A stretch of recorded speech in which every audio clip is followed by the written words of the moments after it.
warm welcome to everybody. Thank you for waiting there until we had everybody in with us today. So this afternoon, we're looking at the Get Into Teaching webinar series, and this is the part of the PGDE Modern Languages team. So I am delighted to welcome you all this afternoon and talk all things lingo loving and modern languages. So welcome, as I say. So to get started, if I can just introduce myself, I'm Kandi Higgins and I'm a teaching fellow here at the School of Education at Strathclyde University. My remit is working with the students who are going to complete the PGDE to become teachers of young people as they learn a range of modern languages. And within our sector, we are delighted to work with students who come with languages French, German, Italian, Spanish and Mandarin. So we have a lovely eclectic bunch and we help each other and work really well together. So I'm going to talk through the following slides, which will hopefully give you a nice overview of the PGDE course and all it entails, with a specific focus on modern languages. So if I could ask people to just note down any questions that you might have that come up as I go through the different slides, that would be really helpful. And my lovely friend and colleague Emma Johnson, who works on recruitment, will help out with the Q&A at the end. So if you could make a wee note and possibly pop in any questions that you have at all into the Q&A box, and we will look to answer them at the end of this presentation.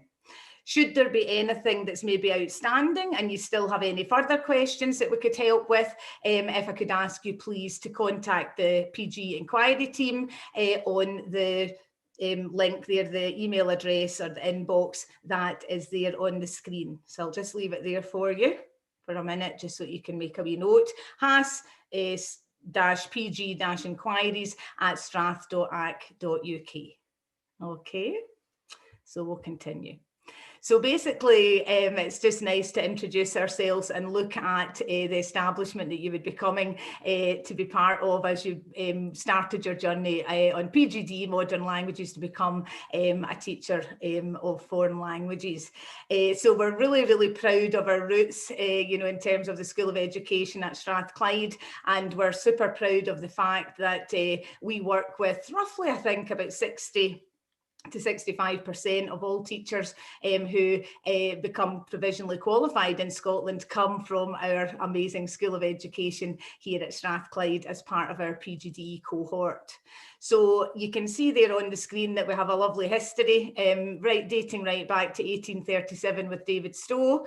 And then, you know, Teacher Training College was established up at the beautiful building that is on Jordan Hill campus there. And indeed, that was where I started my PGDE journey. I'm losing track of the years, but roughly about 27 or 28 years ago. So moving swiftly on, basically the Jordan Hill campus then became became affiliated with Strathclyde University and is now situated in the Lord Hope building of the Strathclyde campus on Cathedral Street.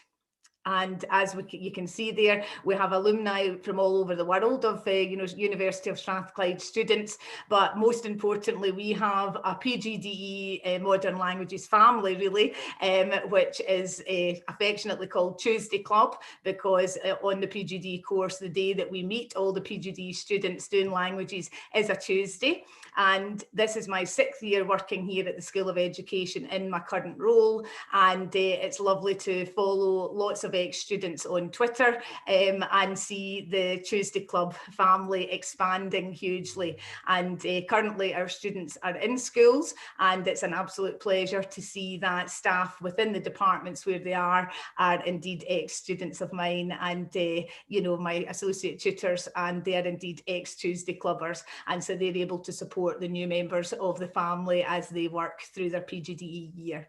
So alumni not just all over the world, but in Glasgow and the surroundings. And as you can see, we're super proud of all the accolades that Strathclyde University so deservedly gets, and especially there you can see ranked 6th in the whole of the UK in 2020 Complete University Guide.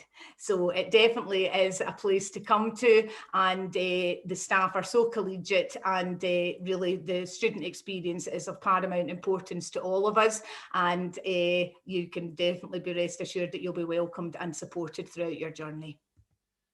So looking at becoming part of the Strathclyde family, basically here is a wee slide that just highlights your teaching journey. So essentially, before you are applying for the PGDE, you will have an undergraduate degree, either a 3-year degree, or an honours degree of 4 years, or if indeed you spent your year abroad, it would be 5 years.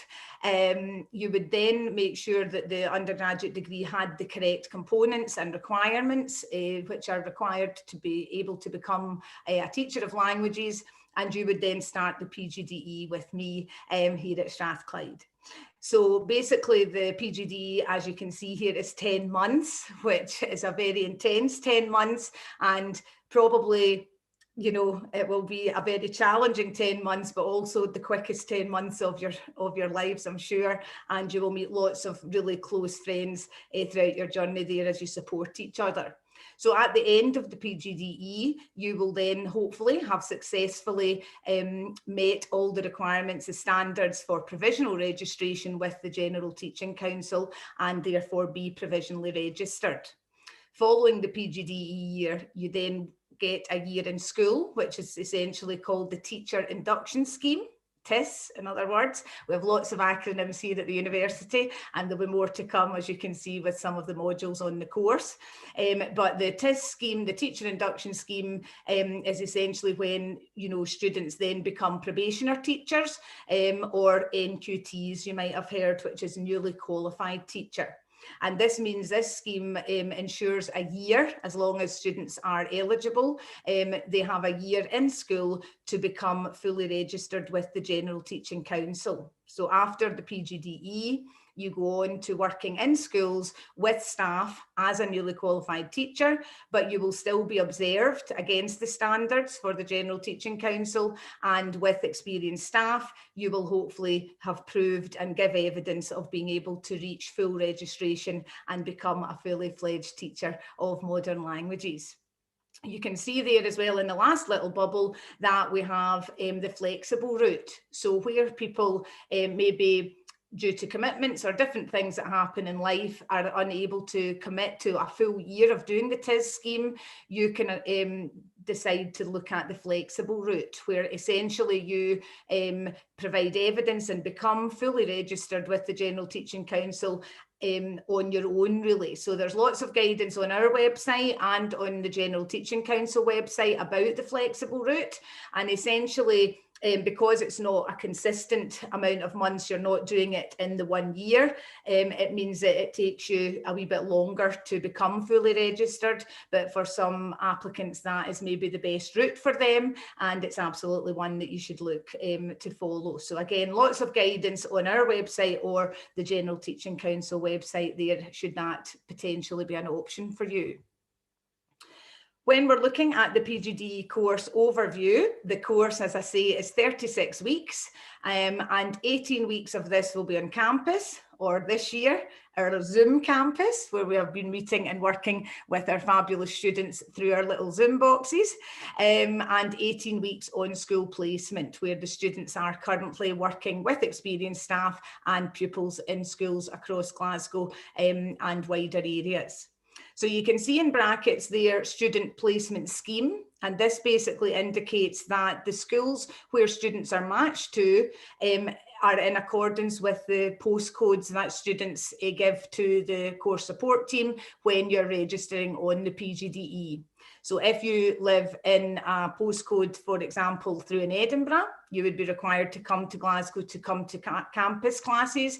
But when you would be placed in school, we would hope to be getting a school which was nearer to your postcode. Okay, and so all students in Scotland, not just at Strathclyde, but in other teacher education institutions, are placed via what we call another acronym, the SPS, the Student Placement System. So I think in terms of outlining the guidance for matching students to schools, essentially we look at 90 minutes. A student could be anything up to 90 minutes by public transport from their postcode to the school. And so again, we like our students have to be solution focused and resilient. And sometimes students may well have a school which is in walking distance from their house, but others have to have significant travel. But whatever your experience is on the PGDE, you grasp it with both hands and make the most of it. So the PGDE course is accredited by the General Teaching Council for Scotland and the Scottish Government, and it provides an opportunity, depending on the level of assignments that you choose to submit, there's an opportunity for all of our students to gain 120 credits at master's level. And these master's level credits can then be banked for, a window of, last heard, about 5 years, where they're still live, where students then may look to use the master's credits to complete a master's in education later on. So that might well be something that you're interested in, and it's of great value that you can have some credits to go towards that while completing your PGDE year. If we have a look now at the course structure of the whole of the PGDE course, we can see that there are 3 main modules here that you would be working along or working in with. So the first module there at the left-hand side is Education Studies, Professional Values, ESPV. And basically here, this module looks at the main big drivers that are underpinning education. So you would be looking at things like human rights and lots of things around, surrounding education before pupils even come into your classroom. So lots of lovely, rich discussion with students across different curricular areas in secondary, and also with students doing primary. We have lovely big tutorial groups, and because the students are such a diverse group, you find that the discussions through seminar tasks and looking at all the different topics can be really diverse and valuable to you.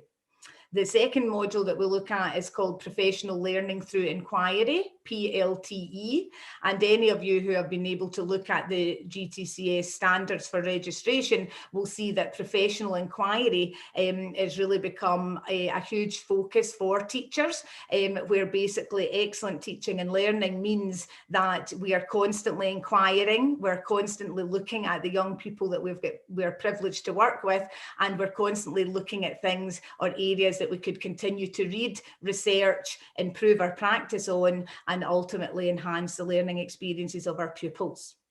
And the final section is where modern languages comes in, and this is the professional skills module. And this is divided into 2 areas, the first being curriculum and pedagogy, and for you that would be modern languages, and the second being professional practice, which is essentially your placement in school, when you're out in school teaching with experienced staff and working with the young people in schools across Scotland. So looking at curriculum and pedagogy, modern languages, you can see on the screen here, lots of nice things in terms of our class. So I work with a fabulous associate tutor, Gillian Campbell-Thau, who works alongside me in modern languages. And we also have an excellent Mandarin tutor, Alan Huang, who is also a colleague here at the School of Education at Strathclyde. So essentially, when we are working with you, we're working with you to become the best teachers of modern languages that you can be. And as a result of that, through our seminars, we will look to discuss lots of different methodologies and strategies which we can engage pupils in, which are motivating, relevant, and contextualized, to their way of life, and ultimately making sure that all pupils are able to be challenged, but also access the learning that is taking place. So through the text there, you can read while I'm talking, not only do we ensure that you will become competent and knowledgeable about teaching and learning modern languages based, but also encompassing where you can and where is relevant and valuable to pupils, looking at ensuring literacy, numeracy and health and well-being indicators and benchmarks are undertaken, as these three sectors are responsibilities of all teachers, regardless of the sector or the subject area that you work in. So as we can see there, as a result of the course, a very big part of the course is for students to be able to share a very informed understanding of their progress. And so to that end, you will become really reflective practitioners, where you're able to provide really solid reflections of your practice, where you can identify strengths, things that you've been really good at, and also help, you know, tell us why you're going to make sure that these remain strengths and how you plan to do that, but also looking at areas which have been identified by you and by members of staff in schools that are still requiring further development, and how you plan to improve your practice around these areas. And as I've said before, the ultimate goal of all of this on the screen there is to make you the best teacher of modern languages that you possibly can be, and to maximise the learning and teaching experiences of all young people in your care. And there is no more rewarding job. I'm getting the goosebumps there as I talk about it, because having the privilege to work with and influence young people in schools is most certainly a job that is so rewarding, and, as I say, a privilege to be able to uphold. In terms of placements, we've mentioned that a few times, and as I say, the students currently are in schools, so you can see the different stages there for primary, and you can also see the secondary details there for placements. So ideally, students would have 2 placement schools, which you can see. So school A is 8 weeks, and currently that's where the students are just now, where they're out in schools for 8 weeks until the middle of December.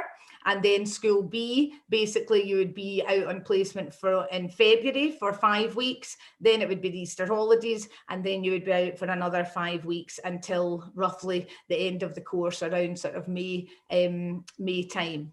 And so basically what we always need to be mindful of as modern linguists is that our students might not always have 2 schools. They may well have a 3rd school, and this would be determined by the departments and which subjects, which languages they offer within their departments. So sometimes if we have applicants who are doing French and Spanish, and they are placed you know, in a school which only does one of the languages, so say essentially school A, they were able to do a placement in French, their first language. School B, for the first 5 weeks in February, they were able to do Spanish, which was their second language, but the school B didn't offer any French.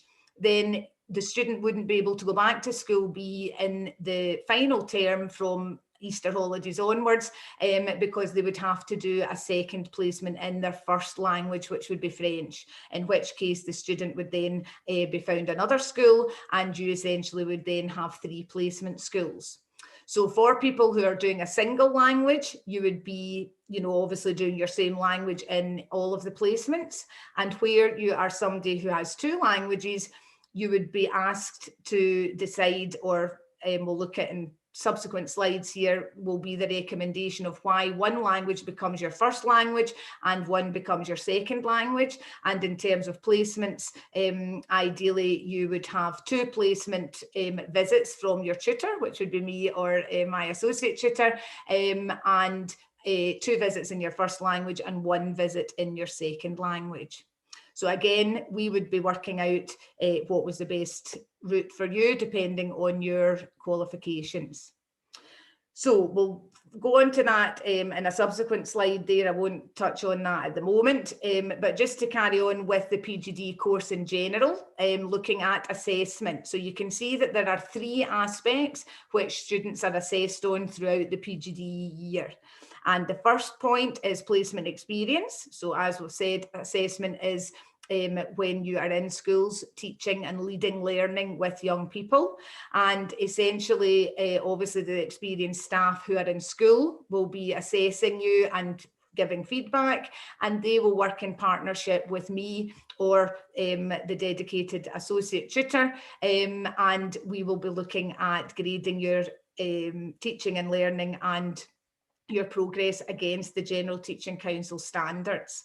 So part of the evidence that will be there, you can see in point 1, is the professional practice planning file. So another PPF it's called. I think we must miss out one of the P's because we only call it the PPF. I think it's professional planning file. Or no, it's not, it's actually professional practice file. So it's just 2 P's. PPF, and essentially, you know, we will be looking at that with you to see that you have all sections complete with lesson plans, with reflections, with your progress update, feedback from staff, etc. And you can see there as well that we do work with external examiners to ensure continuity of excellence really across our practice. And so sometimes when I would maybe come into schools, I bring with me, normally around May time, an external examiner from another university who comes to listen and share in the work that we do with the students. And in the past, we've really enjoyed positive, very positive feedback from our external examiner, who has been very impressed by the fact that our students are really informed, really reflective, very aware of their strengths and very aware of their areas to develop. And most importantly, they are able to you know, underline how they plan to do the improvement where required. So it's a very valuable experience for us as tutors to ensure that we are continually giving the best course and the best learning experiences to you as our students. In point 2, you can see the assessment of other modules on the PGDE, so namely ESPV, Education Studies Professional Values, and PLTE, basically the former, so module 1 is an essay, and number 2, so module 2 is an academic poster and an annotated bibliography.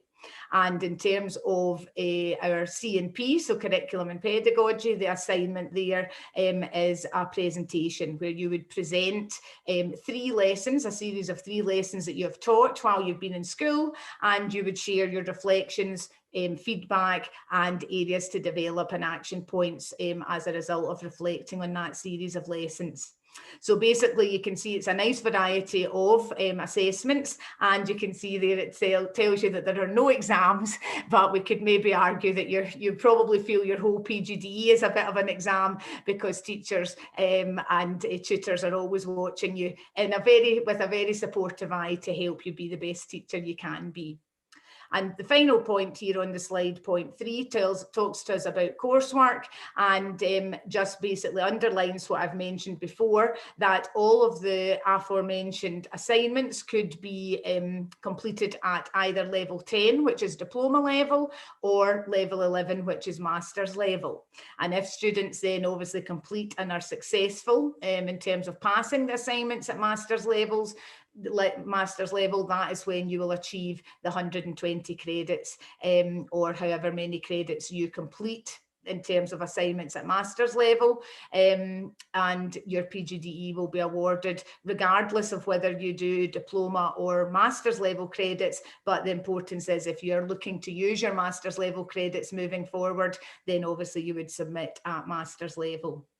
And in terms of attendance there, we don't have any written work in the box there, but basically this is a professional graduate diploma. It's not an undergraduate diploma, so essentially attendance is vital, and we have guidelines that have to be adhered to make sure that you have sufficient attendance on the course, both on campus and on placement, to ensure that you are meeting the standards required of the General Teaching Council and of the School of Education in terms of successfully completing the PGDE. In terms of dual registration, this would be where any teachers maybe combine a modern language with another curricular area. So in terms of previous students, we have had some students who have done Spanish with English, German with English, and essentially it's really only been English that we have had anybody who has done what we call dual registration. So when you have two languages like Spanish and French, French and German, French and Italian, that you don't need to worry about that, because it's not classed as, while it is two subjects, it's more within the modern languages umbrella. So it's the same curricular area. So that is different to what we're reading on the slides there. But if anybody's got any questions, you know, about maybe trying to do the PGD in a modern language and another curricular area, we could look at that. But I would say that it depends on, as I mentioned, modern languages is what we call Tuesday Club, but some of the curriculum and pedagogy modules meet on a Friday, so as well as a Tuesday. So it would be depending on the subject, the other subject that you were hoping to add to modern languages, it would be dependent on availability in terms of when classes you know, were completed on campus, and also whether it was a combination that would be recognised. So again, that would be an interesting question for you to ask the recruitment team, and they could be in touch with you know, other subject specialists who would be able to let you know whether you know, looking at dual registration with your two subjects, if you were suitably qualified as well with your degree credits, whether that would be an option and whether it would be possible for you. So we've talked earlier about entry requirements, and here they are for you on the screen. So I'll talk you through them, and you can see the parts in bold are really the parts that we need to be very mindful of when applying to do a modern languages PGDE. So essentially, as we've said, you need to have an undergraduate degree which has got the required credits. And for modern languages, you can see in bold there, that degree or these requirements mean that your degree must contain at least 80 credits relevant to the language or languages you are hoping to teach. Applicants also have to provide evidence of residency abroad in the country of the language that you're wanting to teach, or the countries. And according to the GTCS guidelines, for the first language that you would teach, you would have to evidence 6 months at least residency in that country, and 3 months minimum residency in the country of your second language. And so, as we mentioned earlier, in terms of subject 1 and subject 2, or language 1 and language 2, what you're seeing on the screen determines whether if you do 2 languages, which one would be your first language. So your first language has to be the one where you've had at least 6 months residency in.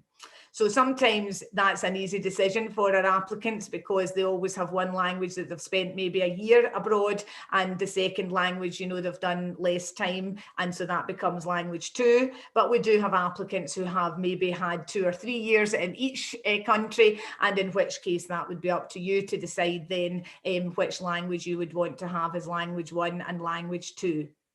So I've added in here as well, based on, as I say, feedback and experience with our current students, that as well as, you know, meeting all guidance and guidelines for requirements, entry requirements, in order to be able to teach a language, you need to make sure that you are able to evidence a police check from the countries which you have lived in over the last 5 years. And so what I would say is that I know that some of the consulates, especially if you're looking at sort of Spanish, Mexico, Chile, sometimes some of these areas have proved rather tedious in terms, they've taken a long time in terms of getting some of the police checks, you know, completed. So what I would say is that, you know, if you're serious about applying for the PGD with languages, that you look to do this as soon as you can, that you know, the guidance again is on our website here, and you'll be able to find out what is required in terms of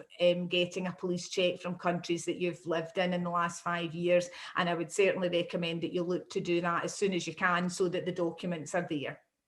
And on top of that, all teachers who become qualified by the GTCS have to have higher English, grade C or above, and National 5 Maths, grade C and above, or obviously any equivalents depending on where our applicants come from, as long as they are an equivalent of each of these qualifications there. What would be really helpful to your application would also be, you know, experience, and also be able to share some commitment of, you know, working with children in primary and secondary settings. But obviously this year, and with, you know, current ongoing COVID restrictions, we're very mindful of the fact that applicants will not have the same opportunities to be able to go into schools and work with young people. So, you know, looking at anything that you've done, and, you know, just being able to share a real desire to become part of the teaching family will be really helpful to your application. And you can see there an understanding of modern education and the ability to relate to people. So should you be successful in terms of your application and be invited to interview, it's really helpful to your process and your progress if you are able to talk about, you know, our curriculum for excellence and lots of things that are current, lots of current developments that are taking place in education that are ever evolving day by day. And so the Education Scotland website is a fantastic resource in terms of keeping up to date with current developments surrounding all things education, teaching and learning within a modern languages context, but also in general terms. And in terms of being able to relate to people, obviously, when you come to the interview, we want you to be the best version of yourself as well, and be relaxed and show us, you know, your real love and desire to become a teacher in Scotland.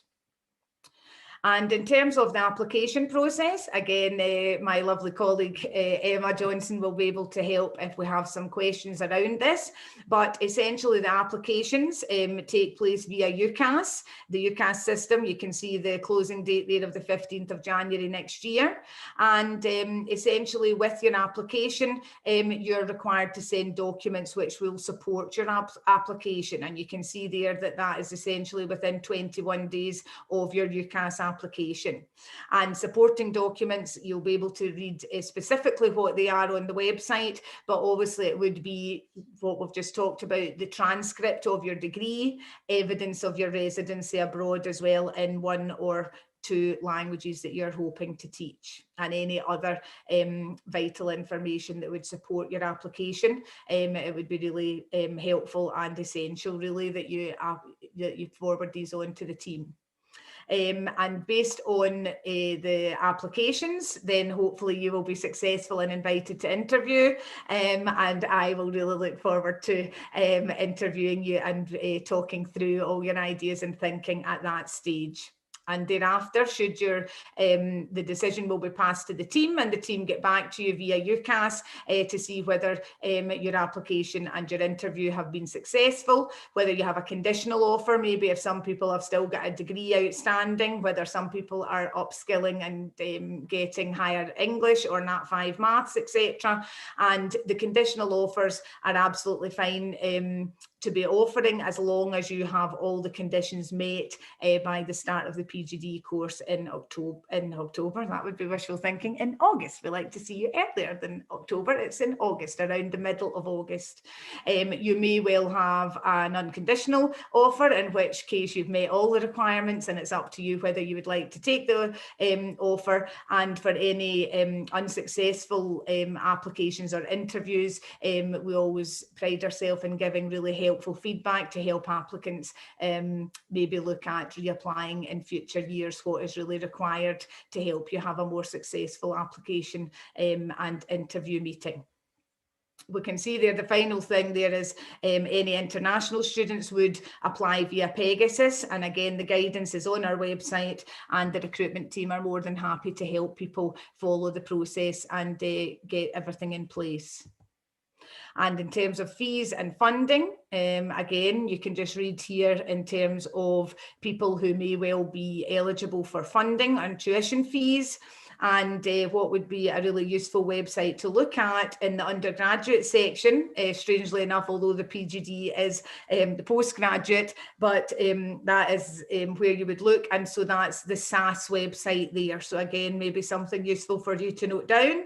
And in terms of international EU students or the rest of the UK, things have still to be confirmed in terms of, again, the changing landscape with different aspects. And so so basically these are the websites or the links there that you can be following, and they will be updated by the team as soon as any pertinent and updated information is made available to them.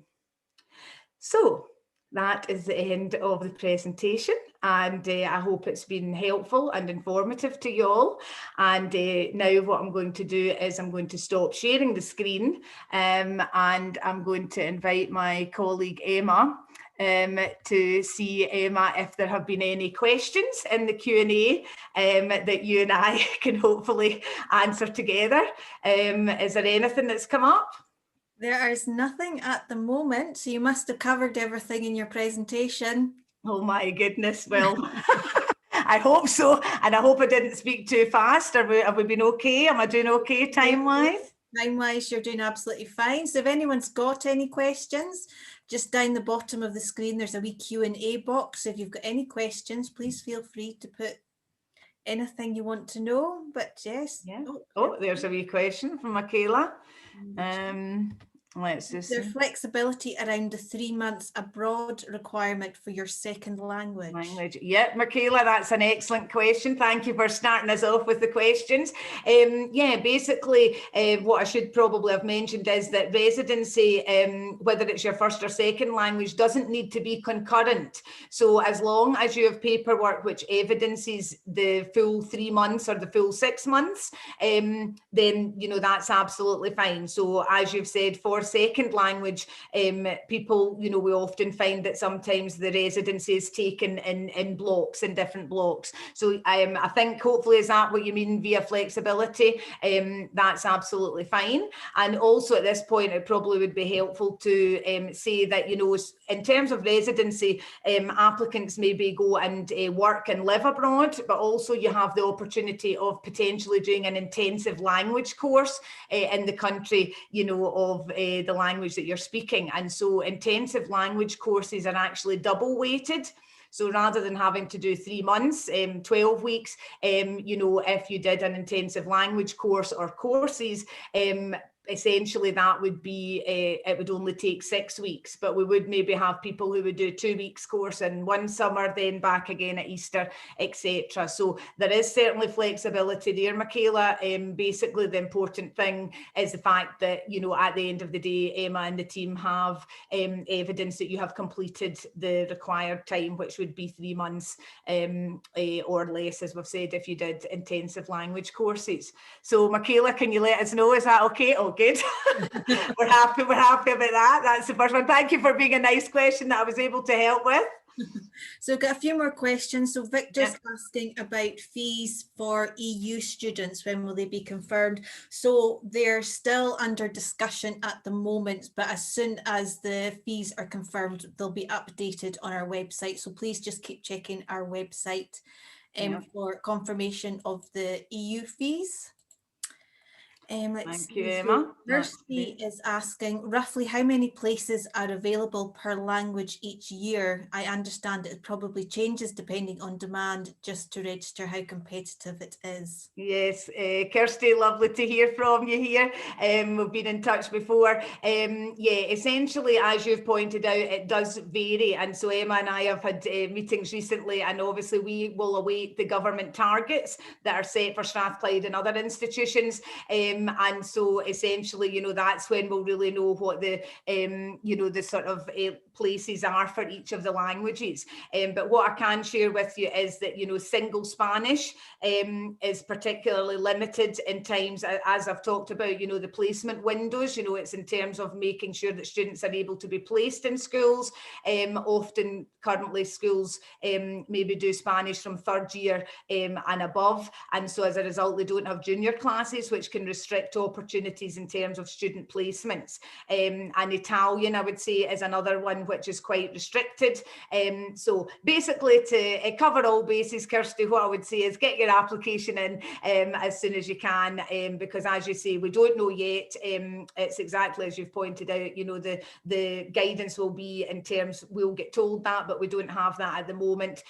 But certainly these two options, single Spanish and Italian, and some German as well, can be quite limited. And so if you get your application in quickly, then you secure one of the places, because after the offers have been made, those specific languages will close. Okay, hope that was okay, Kirsty. Rosalind has asked, I'm going to live in France over the summer. What do I do about police checks? Yeah, lovely, Rosalind. Oh, lovely. I know. I can't imagine, going to France. Can I come with you? That would be lovely. So basically, what you would just do is, go to the local government office while you're there, essentially. And Emma, you put in lovely information about the police checks, but essentially, people are just really encouraged. What they have to do is go to the local government office or the city council office, give your name and how long, the dates that you were in the country, and they would run it through the system. And as long as nothing came up with any, criminal record, that's you got your police check. So I would say, Rosalind, to just do that while you can, because that is really the problem that some people have lived, a few years ago. They didn't bother getting a check, and so they have to do it retrospectively and, online. And currently this year we have students who have got Spanish, but their residency was took place in Chile, and so one of the girls had to go down to the London consulate, earlier at the end of October there to get some of this paperwork. So I would recommend you just do that while you're there, while you're in France, and get everything secured there while you're there, which is the best solution, actually. So that's good that you know in advance. Is that okay? Perfect. So Russell is asking, what counts as proof of living in the country? Yeah. Because here in France, I can't think of anything official that would count. Okay. Booked flights, or that count? Or? Yeah. So